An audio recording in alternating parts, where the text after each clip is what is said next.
C'est l'hiver, rien de tel qu'un bon chocolat chaud pour se réchauffer. Mais connaissez-vous son histoire? Dès moins 1400, les Mayas et les Aztèques consomment le chocolat en boisson. En 1502, Christophe Colomb est le premier Européen à goûter ce mets exotique qu'il rapporte à la cour d'Espagne où on le consomme en liqueur. En France, le chocolat est introduit à la cour au XVIIe siècle par l'épouse de Louis XIII, Anne d'Autriche, fille du roi d'Espagne.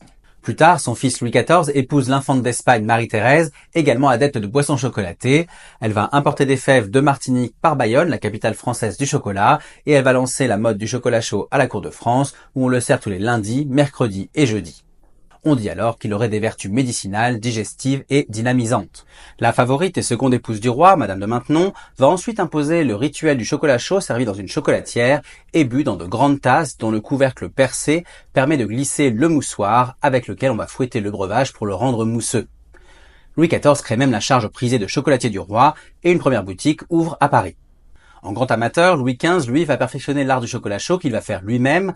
Sa recette, mélanger autant de chocolat que d'eau, faire bouillir, puis ajouter un jaune d'œuf. Quant à la reine Marie-Antoinette, elle en raffolera aussi, et son chocolatier lui créera des recettes parfumées à la fleur d'oranger ou à l'amande douce.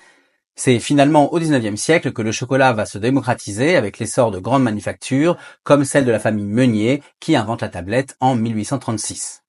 Et vous le préférez comment votre chocolat? Dites-moi tout en commentaire.